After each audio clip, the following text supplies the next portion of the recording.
Hi అండి, అందరికీ నమస్కారం. ఈ వీడియోలో మనం కార్తీక అమావాస్య నాడు సాయంత్రం సమయంలో ప్రదోష కాలంలో లక్ష్మీ అమ్మవారిని శివ కేశవులని ఎలా పూజించాలి, అలాగే కార్తీక అమావాస్య రోజున చేయవలసిన పనులేంటి, చేయకూడని పనులేంటో ఇప్పుడు మనం వివరంగా తెలుసుకుందాం. ఫ్రెండ్స్, మీరు మన ఛానల్ని కొత్తగా చూస్తున్నట్లయితే మన ఛానల్ని సబ్స్క్రైబ్ చేసి పక్కనే ఉన్న బెల్ ఐకాన్ని క్లిక్ చేయండి. మరిన్ని కొత్త వీడియోస్ మీకు నోటిఫికేషన్ రూపంలో వస్తాయి. కార్తీక అమావాస్య రోజు సాయంకాల సమయంలో ప్రదోష కాలంలో లక్ష్మీ అమ్మవారుని శివకేశవులని తప్పకుండా పూజించాలి. కార్తీక మాసం చివరి రోజు శివకేశవులిద్దరూ ఆకాశ దీపాలని చూడటానికి బయలుదేరుతారు. ఆ దేవతలు సంచరించే సమయం కాబట్టి మనం ఆ సమయంలో శివకేశవులను, లక్ష్మీదేవిని, సకల దేవతా స్వరూపమైన గోమాతను పూజిస్తే ఆ పూజ అనేది స్వయంగా స్వామివారికి చెందుతుందని నమ్మకమండి. అసలు కార్తీక అమావాస్యకి ఉన్న ప్రత్యేకత ఏమిటంటే, కార్తీక అమావాస్య రోజు ఎవరైతే నది స్నానం ఆచరిస్తారో వారికి కార్తీక మాసం నెల రోజులు నది స్నానం చేసిన ఫలితం కలుగుతుందని స్కందపురాణంలో తెలియజేశారు. కార్తీక మాసంలో నదికి వెళ్లి నది స్నానం చేయలేని వారు ఎవరైనా సరే ఒక అమావాస్య రోజైనా నదికి వెళ్లి నదిలో స్నానం చేయండి. కార్తీక అమావాస్య రోజు తెల్లవారక ముందే నిద్రలేచి తలస్నానం చేయాలి. తలస్నానం అంటే తల మీద నీళ్లు పోసుకొని చేయాలండి. అంతేకాని ఆయిల్ పెట్టుకొని షాంపూతో మాత్రం చేయకూడదండి. ఐశ్వర్య ప్రాప్తి కోసం ఈ కార్తీక అమావాస్య రోజున నవధాన్యాలతో లక్ష్మీ అమ్మవారిని ఆరాధించాలి. అంతేకాకుండా లక్ష్మీ అమ్మవారికి ఈ రోజున ఆవునేతి దీపాన్ని వెలిగిస్తే సాక్షాత్తుగా అమ్మవారి అనుగ్రహం లభిస్తుందని నమ్మకం. అంతేకాకుండా ఈ కార్తీక అమావాస్య రోజు ఉదయాన్నే ఉప్పు నీటితో ఇల్లంతా శుభ్రం చేసుకోవాలి.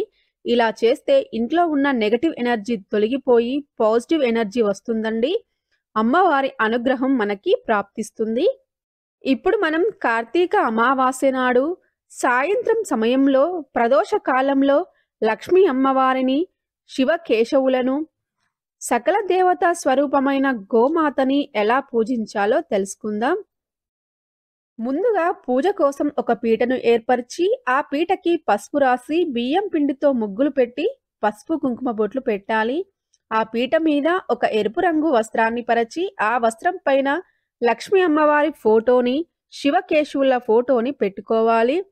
ఆ అమ్మవారి ఫోటో ముందు అమ్మవారి విగ్రహాన్ని పెట్టి ఆ విగ్రహానికి గంధం కుంకుమ బొట్లు పెట్టి పువ్వులతో అలంకరించాలి.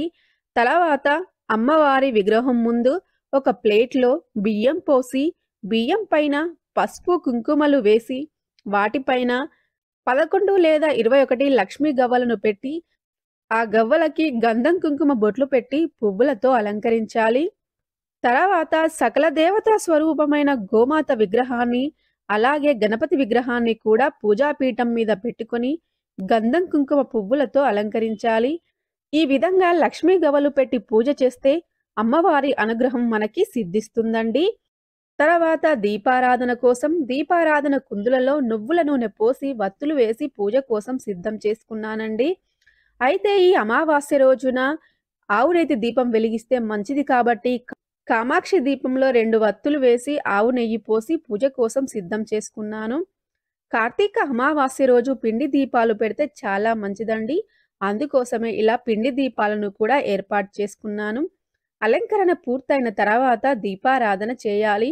దీపారాధన చేసిన తర్వాత అక్షింతలు గాని కుంకుమ బొట్లు పెట్టి నమస్కారం చేసుకోవాలి.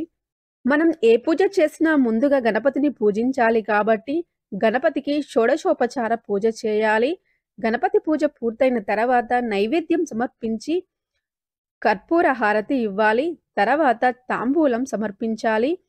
తర్వాత శివ అష్టోత్తర శతనామావళి, శివ అష్టకం వంటి శ్లోకాలను చదువుతూ పువ్వులతో గాని అక్షంతలతో గాని శివుణ్ణి పూజించాలి. తర్వాత లక్ష్మీ అష్టోత్తర శతనామావళి, లక్ష్మీ అష్టకం, కనకదార స్తోత్రం, లలితా సహస్రనామం వంటి శ్లోకాలని చదువుతూ లక్ష్మి గవ్వలు, గోమతి చక్రాలు, చిట్టి గాజులు, తామర గింజలు, పువ్వులు, అక్షింతలతో అమ్మవారిని పూజించాలి. అమ్మవారి పూజ పూర్తయిన తర్వాత గోమాతను పూజించాలి. పూజ పూర్తయిన తర్వాత నైవేద్యం నివేదించి కొబ్బరికాయను కొట్టి ఆరతి ఇవ్వాలి. తర్వాత అమ్మవారికి తాంబూలం సమర్పించాలి. చేతిలో కొన్ని అక్షంతలను, పువ్వులను తీసుకొని పూజలో ఏమైనా తప్పు ఉంటే క్షమించండి అని లక్ష్మీ అమ్మవారిని, శివకేశవుల్ని, గోమాతని నమస్కరించుకొని ఆ పువ్వులు, అక్షంతల్ని వారి పాదాల దగ్గర వేయాలి. ఇప్పుడు మనం కార్తీక అమావాస్య రోజున చేయవలసిన మరియు చేయకూడని పనులేంటో తెలుసుకుందాం. కార్తీక అమావాస్య రోజున చేయవలసిన పనులేమిటంటే, ఈ అమావాస్య రోజు అన్నదానం చేస్తే మీకున్న అష్టదరిద్రాలు, జాతక దోషాలన్నీ తొలగిపోతాయండి. అన్నదానం చేయడం వీలు కాని వారు వస్త్రదానం చేయండి. ఇలాంటి దానాలు చేయలేకపోతే కొద్దిగా పెరుగన్నాన్ని ఒక ప్యాకెట్లో పెట్టి ఆ పెరుగన్నం ప్యాకెట్ని ఎవరైనా పేదవాడికి దానం ఇవ్వండి. ఇలా దానం ఇచ్చినా కూడా మీకున్న జాతక దోషాలు, అష్టదరిద్రాలు తొలగిపోతాయి. అలాగే మరణించినటువంటి పితృదేవతల పేర్లని స్మరించుకుంటూ ఇంటి యజమాని దక్షిణం దిక్కుకు తిరిగి నల్ల నువ్వులను నీటిలో కలిపి ఆ నీళ్లను తర్పణంగా విడిచిపెట్టాలి. ఇలా చేస్తే పితృదేవతల అనుగ్రహం కలుగుతుంది. పితృదోషాలు, పితృశాపాలన్నీ తొలగిపోతాయండి. అలాగే కార్తీక అమావాస్య రోజు రాత్రిపూట ఎట్టి పరిస్థితుల్లో భోజనం చేయకూడదు. మధ్యాహ్నం మాత్రమే భోజనం చేయాలండి. రాత్రి టిఫిన్ గాని, పాలు గాని, పండ్లం లాంటివి తీసుకోవాలండి. అలాగే అమావాస్య సూర్య భగవానుడికి ప్రియమైన రోజు, సూర్యుడు పుట్టినరోజు అంటారు. అందుకే కార్తీక మాసంలో వచ్చే అమావాస్య రోజు రాగి చెంబులో నీళ్లు తీసుకొని అందులో కొద్దిగా ఎర్రచందనం కలపాలి. ఆ ఎర్రచందనం కలిపిన తర్వాత అందులో ఎర్రటి పుష్పాలను వేసి ఆ నీటిని తూర్పు వైపుకు తిరిగి సూర్యుడికి అర్ఘ్యం విడిచిపెట్టాలి. అమావాస్య రోజు ఎర్రచందనం కలిపిన నీటితో అర్ఘ్యం ఇస్తే ఆరోగ్య సమస్యలు అనేవి ఉండవు.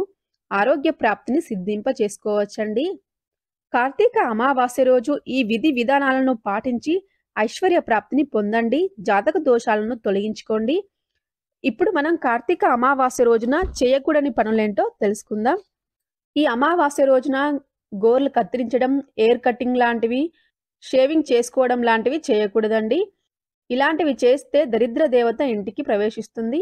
అమావాస్య రోజు మధ్యాహ్నం సమయంలో మాత్రమే భోజనం చేయాలి. రాత్రి సమయంలో టిఫిన్ గాని, పండ్లని గాని తీసుకోవాలి. అమావాస్య రోజు కొత్త బట్టలను వేసుకోకూడదండి. అలాగే కొత్త బట్టలకి పసుపు కూడా రాయకూడదు. అమావాస్య రోజు మధ్యాహ్నం అస్సలు నిద్రించకూడదండి. అమావాస్య రోజు ఉదయం 5 నుండి 6 గంటల లోపు, సాయంత్రం 5 నుండి 6 గంటల లోపు అస్సలు నిద్రించకూడదు. ఇలాంటివి చేస్తే దరిద్ర దేవత ఇంట్లోకి వస్తుంది. అలాగే ఈ సమయాలలో మీ ఇంటి ముఖద్వారాలు తెరిచి ఉంచాలండి. ఫ్రెండ్స్, ఈ వీడియోలో మనం కార్తీక అమావాస్య రోజున సాయంకాల సమయంలో ప్రదోషకాలంలో లక్ష్మీ అమ్మవారిని, శివ కేశవులని, గోమాతను ఎలా పూజించాలి, అలాగే కార్తీక అమావాస్య రోజున చేయవలసిన మరియు చేయకూడని పనులేంటో తెలుసుకున్నారు కదా. ఫ్రెండ్స్, మీకు ఈ వీడియో నచ్చినట్లయితే లైక్ చేసి కమెంట్ రాయండి. Thank you for watching. Please subscribe my YouTube channel.